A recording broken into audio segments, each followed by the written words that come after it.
नमस्कार, मैं रंजीत कुमार। स्वागत है आपका अपने YouTube channel math classes by Ranjeet sir में। अभ्यास ए का 11वां प्रश्न हल करेंगे। इससे पहले के बाकी प्रश्नों को हमने इसके पार्ट 1 में हल किया है। पार्ट 1 का लिंक डिस्क्रिप्शन दिया है, डिस्क्रिप्शन में जाके लिंक पर क्लिक करके इसे देख सकते हैं। प्रश्न नंबर 11 में सोनिया किसी मैदान का चक्कर लगाने में सोनिया को 18 मिनट लगते हैं, जबकि इसी मैदान का एक चक्कर लगाने में रवि को 12 मिनट लगते हैं।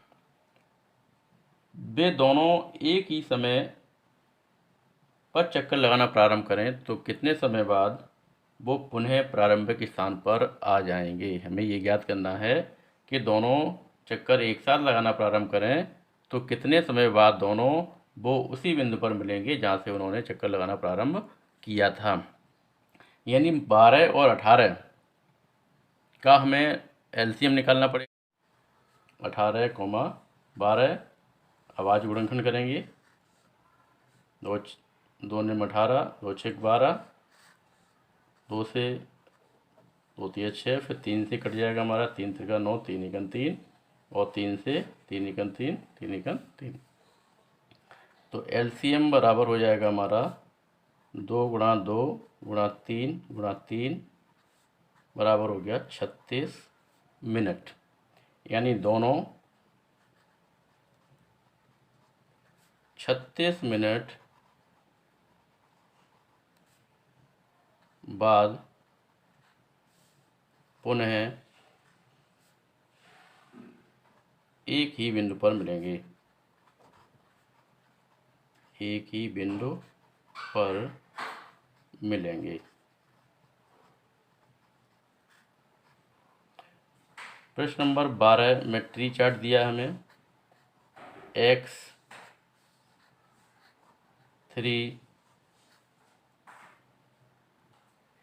का मान हमारा 3 और 195 की गुणनफल के बराबर होगा। 195 के दो खंड हैं हमारे 3 और 22, तो 195 बराबर होगा 3 गुणा 22। यहाँ से हम 22 का मान निकालेंगे, और 22 के जो खंड हैं वो हमारे 5 गुणा 13। दो जगह से हम 22 निकाल सकते हैं। 195 बराबर 3 गुणा 22 करके भी 22 निकाल सकते हैं, और 22 बराबर 5 गुणा 13 करके भी हम 22 का मान निकाल सकते हैं। तो 22 बराबर लिखेंगे हम 5 गुणा 13, 13 पंजे 65। x बराबर 3 गुणा 195, 195 में 3 का गुणा करेंगे, 3 पंजे 15 की 5, 3 निम 27 और 28, 3 एकन 3 और 2, 3 और 2 5। आंसर आएगा हमारा 585। प्रश्न नंबर 13 में हमें व्याख्या करनी है कि ये जो संख्याएं दे रखी हैं वो भाज्य संख्या हैं अथवा नहीं है। इसी तरह का प्रश्न नंबर हमारा 10 है, तो 13वां प्रश्न जो है हम 10 की भांति हल करेंगे। क्वेश्चन नंबर 14 में एक्स, वाई और जेड की मान ज्ञात करने हैं। एक्स का मान हमारा 2 गुणा 338 के बराबर होगा, वाई का मान हमारा 7 गुणा 161 के बराबर होगा, और जेड का मान निकालने के लिए 161 बराबर 7 गुणा जेड करेंगे, और यहाँ से हम जेड की वैल्यू ज्ञात करेंगे। तो एक्स बराबर हो जाएगा हमारा 2 गुणा 3,381। 3,381 में 2 का गुणा करेंगे, 2 एकन 2, 2 अट्ठे 16, 2 तिया 6 7, और 2 तिया 6। वाई बराबर 7 गुणा 161, 7 एकन 7, 7 छिंग 42 की 2, हाथ लगी 4, 7 एकन 7 और 4 11। 161 बराबर 7 गुणा जेड, तो जेड बराबर होगा 161 बटे 7, 7 का भाग देंगे, 7 दूनी 14 और 7 या 21। तो x की वैल्यू निकली हमारी 6762, वाई बराबर 1127, और z बराबर 23। प्रश्न नंबर 15 में दे रखा है कि 3 घंटियाँ क्रमशः 9, 12 तथा 15 मिनट के अंतराल पर बजती हैं। यदि वे एक साथ बजती हों तो कितने समय बाद वे पुनः एक साथ बजेंगी। क्वेश्चन नंबर 11 की बात है, हमें 9, 12 और 15 तीनों का एलसीएम निकालना पड़ेगा। एलसीएम जो भी आएगा उतने समय बाद तीनों घंटियाँ पुनः एक साथ बजेंगी। तो 9, 12 और 15 का हम एलसीएम आवाज़ गुणनखंड विधि से निकाल लेंगे। 2 से 12 कट जाएंगे, 9 हम वैसे लिख देंगे, 2 6 12 और 15। फिर 2 से हमारा 6 कट जाएगा, 3 दो तिये 6 और तिपचे 15।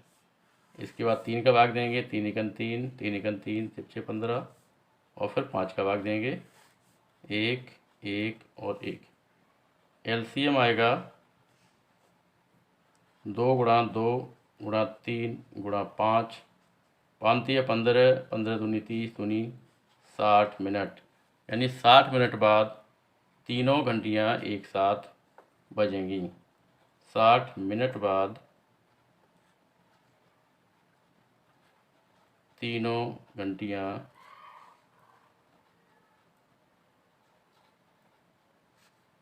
पुनः एक साथ बजेंगी।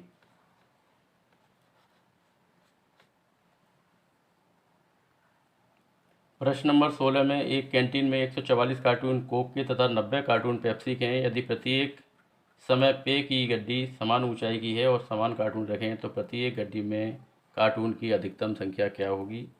अधिकतम संख्या के लिए हमें 144 और 90 का एचसीएफ निकालेंगे। जो भी एचसीएफ आएगा वो हमारा आंसर हो जाएगा। 144 के गुणनखंड करेंगे, 2 से काट देंगे 72 बार, फिर 2 से 36 बार, 2 से 18 बार और फिर 2 से कट जाएगा हमारा 9 बार। 9 काटेंगे 3 से 3 बार और 3 से 1 बार। 72 के 90 के खंड हमारे 2 से 90 कट जाएगा 45 बार, 3 से 45 काटेंगे 15 बार, 3 से 15 काटेंगे 5 बार और 5 से 5 1 बार। 144 बराबर हो जाएगा 2 पे घात 3 गुणा 3 पे घात 2। 90 बराबर 2 गुणा 3 पे घात 2 गुणा 5। एचसीएफ में हमें जो घात है वो कम वाली लेनी है और एलसीएम में हम घात ज़्यादा वाली लेते हैं। तो 2 पे घात 3 और यहाँ पे 2 पे घात 1, मतलब 2 पर घात 1 यानी 2 लिखेंगे। 3 पे घात 2 और 3 पे घात 2, 3 पे घात 2 आएगा। 5 पे घात 1 और 144 में 5 नहीं है तो 5 नहीं लिखेंगे। तो एचसीएफ आएगा हमारा 2 गुणा 3 त्रिका 9, 9 दूनी 18। तो कार्टून की जो संख्या होगी अधिकतम, कार्टून की संख्या बराबर हो जाएगी 18। अधिकतम कार्टून हमें कितने चाहिए? 18। प्रश्न नंबर 17 इसी तरह प्रश्न नंबर 17 है। 17 में हम 990 के गुणनखंड करेंगे और 945 के गुणनखंड करेंगे।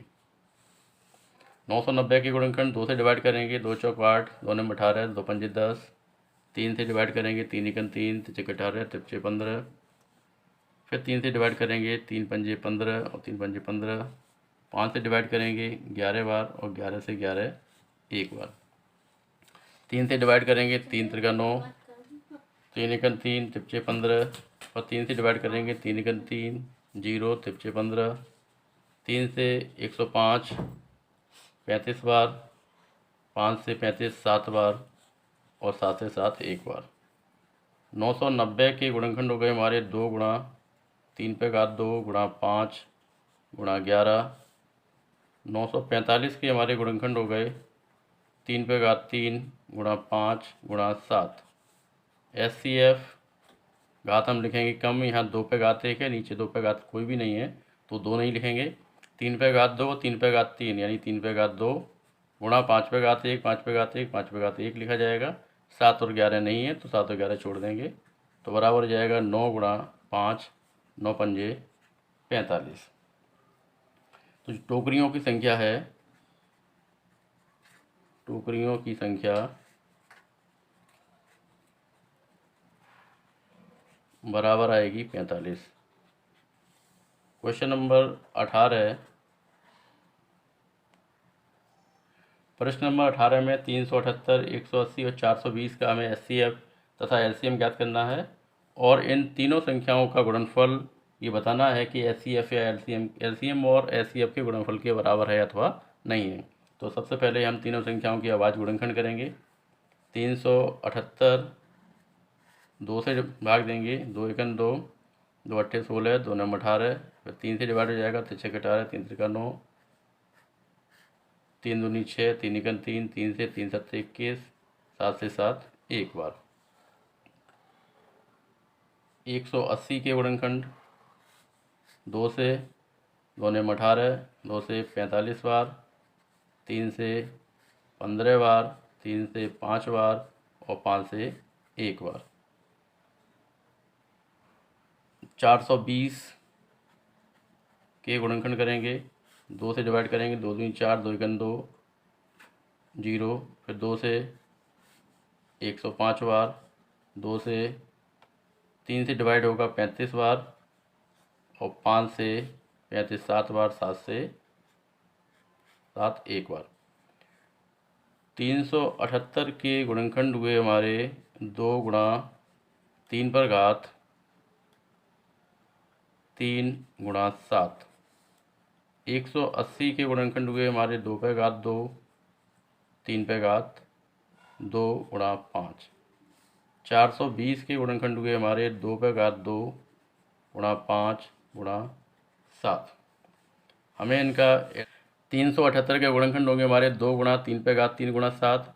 180 बराबर 2 पे घात 2 गुणा 3 पे घात 2 गुणा 5। 420 बराबर 2 पे घात 2 गुणा 5 गुणा 7। एलसीएम निकालने के लिए हम सबसे ज़्यादा घातों को लिखेंगे। 2 पे घात 2, 2 पे घात 2, 2 पे घात 1, तो हम 2 पे घात 2 लिखेंगे। 3 पे घात 3, 3 पे घात 2, 3 पे घात 3 लिखा जाएगा।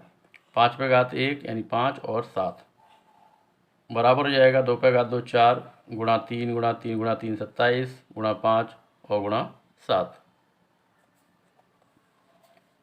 4 गुणा 27 गुणा 5 गुणा 7 सभी का मल्टीप्लाई आएगा 3780। अब इसका निकालेंगे हम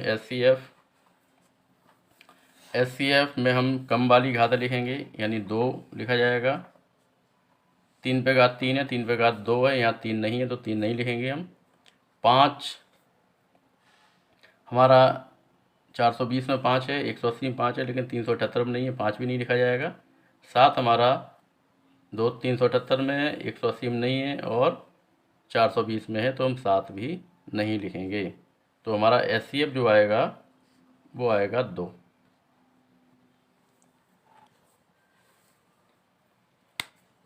एलसीएम 3780, एचसीएफ आया हमारा 2। अब हमें एलसीएम इंटू एचसीएफ निकालना है। एलसीएम गुणा एचसीएफ बराबर 3780 गुणा 2 बराबर हो जाएगा हमारा 0, 2 अट्ठे 16, 2 सत्ते 14, 1 15, 2 3 6 1 7, 7560। अब हमें ये दिखाना है कि लासा और मासा का गुणनफल तीनों संख्याओं के गुणनफल के बराबर है अथवा नहीं है। तो अब हम तीनों संख्याओं का गुणनफल करेंगे। तीनों संख्याओं का गुणनफल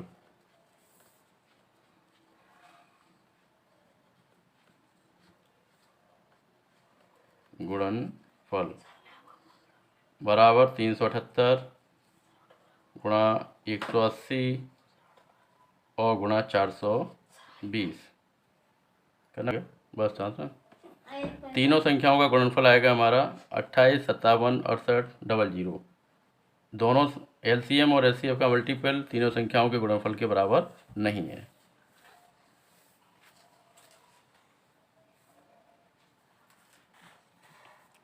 प्रश्न नंबर 19 हमारा प्रश्न नंबर 18 की बात है, स्वयं करेंगे। प्रश्न नंबर 20 में दिया है कि दो संख्याओं का अनुपात 2:3 है। अगर इन संख्याओं को हम a और b मान लें तो a अनुपात b बराबर हो जाएगा 2:3। a बराबर हम लिख सकते हैं 2x और b बराबर लिख सकते हैं 3x। अनुपात को जब हम हटाएंगे तो एक स्थिरांक ले लेते हैं, x, y या z कोई भी संख्या ले सकते हैं। तो a बराबर हमने 2x मान लिया, b बराबर मान लिया 3x।